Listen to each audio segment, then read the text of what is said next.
इतिहासकारों के अनुसार कोसल क्षेत्र की प्राचीन राजधानी अवध को बौद्ध काल में अयोध्या और साकेत के नाम से जाना जाता था। अयोध्या मूल रूप से मंदिरों का शहर था। हालांकि हिंदू धर्म, बौद्ध धर्म, जैन धर्म से जुड़े मंदिरों के अवशेष आज भी देखे जाते हैं। जैन धर्म के अनुसार आदिनाथ सहित 5 तीर्थंकरों का जन्म यहीं हुआ था। बौद्ध धर्म के अनुसार भगवान बुद्ध यहाँ कई महीनों तक रहते थे। भगवान राम के पूर्वज वैवस्वत, सूर्य के पुत्र वैवस्वत मनु ने अयोध्या की स्थापना की, जहाँ से सूर्यवंशी राजाओं ने महाभारत काल तक शहर पर शासन किया। यहीं पर भगवान श्री राम का जन्म दशरथ के महल में हुआ था। महर्षि वाल्मीकि ने रामायण में अयोध्या के सौंदर्य और महत्व की तुलना इंद्रलोक से की। वाल्मीकि की रामायण में भी समृद्ध अनाज और रत्नों में भरी अयोध्या की अतुलनीयता और अयोध्या में गगनचुंबी इमारतों का वर्णन है। कहा जाता है कि भगवान श्री राम के जल समाधि के बाद कुछ समय के लिए अयोध्या वीरान हो गई थी, लेकिन उनकी जन्मभूमि पर बना महल ज्यों का त्यों बना रहा। भगवान राम के पुत्र कुश ने एक बार फिर राजधानी अयोध्या का निर्माण किया। इस निर्माण के बाद सूर्यवंश की अगली 44 पीढ़ियों तक, अंतिम राजा महाराजा बेहदल तक इसका अस्तित्व बना रहा। कौशल राजा बेहदल महाभारत युद्ध में अभिमन्यु के हाथों मारे गए। महाभारत के बाद अयोध्या वीरान हो गई, लेकिन श्री राम की जन्मभूमि का अस्तित्व समाप्त नहीं हुआ। इसके बाद उल्लेख मिलता है कि लगभग 100 वर्ष ईसा पूर्व उज्जैन के चक्रवर्ती महाराज सम्राट विक्रमादित्य एक दिन शिकार खेलते हुए अयोध्या आए थे। थके हारे उन्हें अयोध्या में सरयू नदी के तट पर एक आम के पेड़ के नीचे अपनी सेना के साथ आराम करने का फैसला किया। उस समय वहां घना जंगल था, वहां आबादी भी नहीं थी। महाराजा विक्रमादित्य ने इस भूमि में कुछ चमत्कार देखे। फिर उन्होंने खोजना शुरू की और आसपास के योगियों और संतों की कृपा से उन्हें पता चला कि यह भी हम की अवध भूमि है। उन संतों के निर्देश पर सम्राट ने यहाँ एक भव्य मंदिर के साथ साथ कुएं, तालाब, महल आदि बनवाए। कहा जाता है कि उन्होंने श्री राम जन्मभूमि पर काले रंग के पत्थर के 84 खंभों पर विशाल मंदिर का निर्माण करवाया गया था। बाद में विक्रमादित्य के राजाओं ने उस समय पर इस मंदिर की देखभाल की। उन्हीं में से एक शुंग वंश के प्रथम शासक पुष्यमित्र शुंग ने भी मंदिरों का जीर्णोद्धार कराया था। अयोध्या में पुष्यमित्र का एक विशेष लेख प्राप्त हुआ है, जिसमें उसे भगवान श्री राम का सेनापति बताया गया है और उनके द्वारा की गई 2 अश्वमेध यज्ञों का वर्णन है। जहाँ मिले कई शिलालेखों के अनुसार अयोध्या से गुप्त वंश के दौरान और उसके बाद लंबे समय तक गुप्त सम्राट की राजधानी थी। गुप्त महाकाव्य कवि कालिदास रघुवंश में कई बार अयोध्या का उल्लेख किया है। इतिहासकारों के अनुसार 600 ईस्वी पूर्व में अयोध्या एक महत्वपूर्ण व्यापार केंद्र था।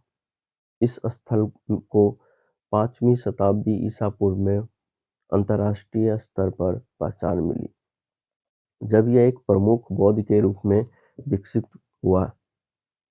उस समय उसका नाम साकेत था। ऐसा कहा जाता है कि चीनी भिक्षु फ्राहान ने यहाँ दर्ज किया कि कई बौद्ध मठ दर्ज है। चीनी यात्री जुआनानजोंग 7वीं शताब्दी में यहाँ आया था। उनके अनुसार यहाँ 20 बौद्ध मंदिर और 3000 भिक्षु रहते थे। यहाँ एक बड़ा और भव्य हिंदू मंदिर भी था, जिसे देखने हजारों लोग प्रतिदिन आते थे।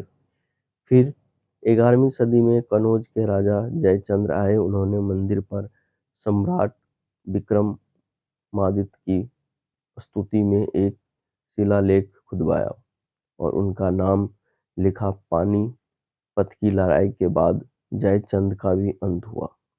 इसके बाद भारत पर आक्रमण बढ़ता गया। आक्रमणकारियों ने काशी, मथुरा और अयोध्या को लूटा और पुजारियों की हत्या और मूर्तियों को तोड़ने की प्रक्रिया जारी रखी। लेकिन वे 14वीं शताब्दी का अयोध्या में राम मंदिर को न गिरा सके।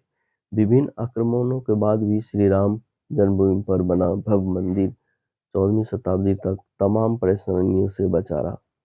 कहा जाता है कि सिकंदर लोदी के शासनकाल में यहाँ मंदिर मौजूद था। 14वीं शताब्दी के मुगलों ने भारत पर विजय प्राप्त की और उसके बाद ही राम जन्मभूमि और अयोध्या को नष्ट करने के लिए कई अभियान चलाए गए। अंततः में 1527-28 में इस भव्य मंदिर को तोड़ दिया गया और उसके स्थान पर बाबरी मस्जिद का निर्माण किया गया। कहा जाता है कि मुगल राज के संस्थापक बाबर के सेनापतियों में से एक ने बिहार अभियान के दौरान अयोध्या में ही श्री राम के स्थान पर प्राचीन और भव्य मंदिर को तोड़ दिया और उनके स्थान पर एक मस्जिद का निर्माण किया, जो 1992 तक अस्तित्व में भी। बाबरनामा के अनुसार 1528 में अयोध्या वापस के दौरान बाबर ने मस्जिद के निर्माण का आदेश दिया। अयोध्या में बनी एक मस्जिद में लिखे 2 संदेशों में भी इसका संकेत मिलता है। यह विशेष रूप से ध्यान देने योग्य है। इसका सार यह है कि परोपकारी मीर बाकी ने फरिश्ता के स्थान को महान शासक बाबर के कहने पर पूरा किया, जिसके न्याय की चर्चा स्वर्ग तक है। राष्ट्रीय स्वयंसेवक संघ और भारतीय जनता पार्टी के नेतृत्व में इस स्थल को मुक्त कराने और वहां के एक नया मंदिर बनवाने के लिए एक लंबा आंदोलन चलाया गया। 6 दिसंबर 1992 को बाबरी मस्जिद के विवादित ढांचे को गिरा दिया गया और वहां श्री राम अस्थायी मंदिर बना दिया गया। बहुत लंबे संघर्षपूर्ण आंदोलन और संघर्ष के बाद माननीय प्रधानमंत्री श्री नरेंद्र मोदी जी द्वारा 5 अगस्त 2020 को माननीय सर्वोच्च न्यायालय के आदेश के बाद अयोध्या मंदिर का शिलान्यास किया गया और अब मंदिर का निर्माण कार्य शुरू हो गया। भारत के प्राचीन शहरों में हिंदू पौराणिक कथाओं में पवित्र 7 पुरियों में अयोध्या, मथुरा, माया, हरिद्वार, काशी, कांची, अमृतसर, उज्जैन, द्वारका शामिल है। अर्थवेदों में अयोध्या को ईश्वर की नगरी बताया गया है और इसकी समृद्धि की तुलना स्वर्ग से की गई है। स्कंद पुराण के अनुसार अयोध्या शब्द अ का ब्राह्मण, य का विष्णु, का कार का शिव का एक रूप है। अयोध्या में कई महान योद्धा, ऋषि और अवतारी पुरुषों का जन्म हुआ है। भगवान राम का जन्म भी यहीं हुआ था। जैन धर्म के अनुसार आदित्यनाथ सहित 5 तीर्थंकरों का जन्म यहीं हुआ था। अयोध्या की गणना भारत की प्राचीन शक्तिपीठों में प्रथम स्थान पर की जाती है। जैन परंपरा के अनुसार 24 तीर्थंकरों में से 22 इक्ष्वाकु वंश के थे। 24 तीर्थंकरों में अयोध्या तीर्थंकर, आदित्यनाथ और 4 अन्य तीर्थंकरों की जन्मभूमि भी है। बौद्ध मान्यताओं के अनुसार बौद्ध 16 वर्ष तक अयोध्या या साकेत में रहते थे। सरयू नदी के तट पर स्थित इस नगर की स्थापना रामायण के अनुसार विवस्वान सूर्य के पुत्र वैवस्वत मनु महाराज ने की थी।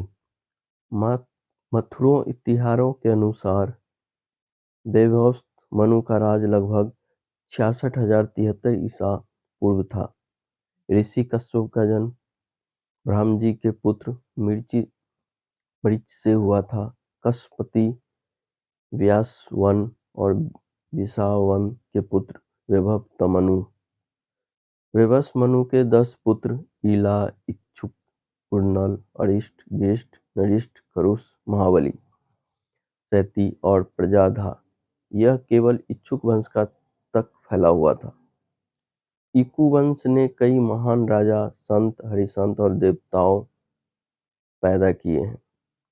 इक्ष्वाकु वंश के बाद भगवान श्री राम हुए। अयोध्या पर महाभारत काल तक इसी वंश के लोगों का शासन रहा। पुरानी कथाओं के अनुसार जब मनुष्य ने ब्राह्मण से अपने लिए एक शहर बनाने के लिए कहा तो इसे विष्णु के पास ले गए। विष्णु जी ने उन्हें उपयुक्त स्थान के रूप में साकेत धाम का सुझाव दिया। विष्णु ने ब्राह्मण और मनु के साथ भगवान मूर्तिकार विश्वकर्मा को इस शहर को आबाद करने के लिए भेजा। इसके अलावा महर्षि वशिष्ठ को भी उनके राम अवतार के लिए उपयुक्त स्थान खोजने के लिए उनके साथ भेजा गया था। ऐसा माना जाता है कि लक्ष्मी भूमि को वशिष्ठ ने सरयू नदी के तट पर चुना था, जहां विश्वकर्मा ने शहर का निर्माण किया था। स्कंद पुराण के अनुसार अयोध्या भगवान विष्णु के चक्र पर विराजमान है। उत्तर भारत के सभी भागों जैसे कौशल, कपिलवस्तु, वैशाली और मिथिला आदि में अयोध्या के इक्ष्वाकु वंश के शासकों ने अपना शासन स्थापित किया। अयोध्या और प्रतिष्ठान झूसी के इतिहास की उत्पत्ति का संबंध ब्राह्मण के पुत्र मन से है।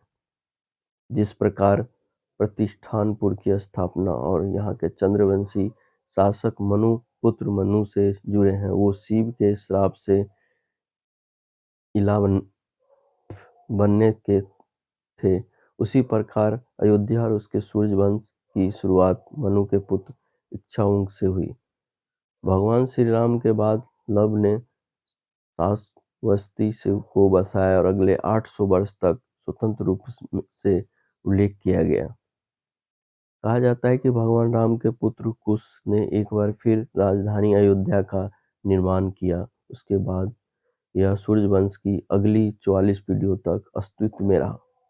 रामचंद्र से महाभारत तक बहुत बड़ा हमें अयोध्या में सूर्यवंशी के इक्ष्वाकु के संदर्भ मिलते हैं।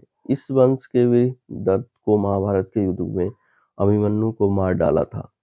महाभारत युद्ध के बाद अयोध्या वीरान हो गई थी, लेकिन उस अवधि ने श्री राम जन्मभूमि के अस्तित्व को भी संरक्षित रखा और लगभग 14वीं शताब्दी तक बरकरार रहा। मांडले और प्रचितर जैसे विद्वानों द्वारा ग्रह मंजरी जैसे प्राचीन भारतीय ग्रंथों के आधार पर इसकी स्थापना तिथि लगभग 22,000 ईसा पूर्व होने का अनुमान है।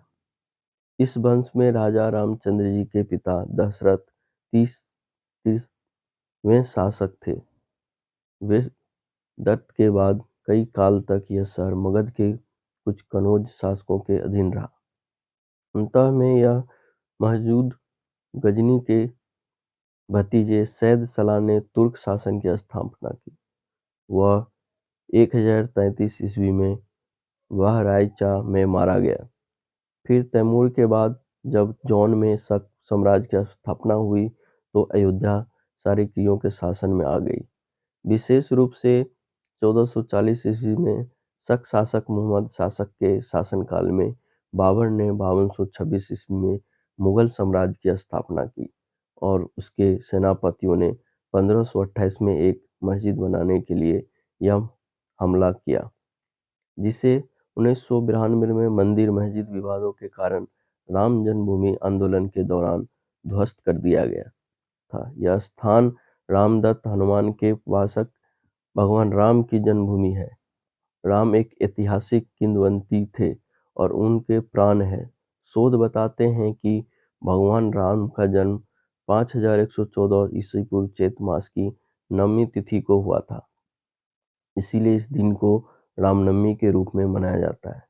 कहा जाता है कि 1528 में बाबर के सेनापति मीर बांकी ने अयोध्या में राम जन्मभूमि स्थित मंदिर को तोड़कर बाबरी मस्जिद बनाई गई थी। राष्ट्रीय स्वयंसेवक संघ और भारतीय जनता पार्टी के नेतृत्व में इस स्थल को मुक्त कराने और वहां एक नया मंदिर बनाने के लिए एक लंबा आंदोलन चलाया गया, जिसे 6 दिसंबर 1992 को बाबरी मस्जिद के विवादित ढांचे को गिराया गया और वहां श्री राम का स्थायी मंदिर बना दिया गया।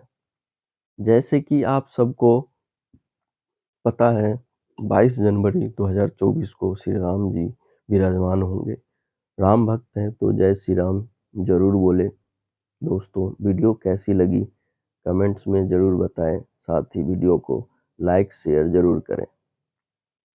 अगर चैनल पर नए हो तो चैनल को सब्सक्राइब ज़रूर करें। धन्यवाद।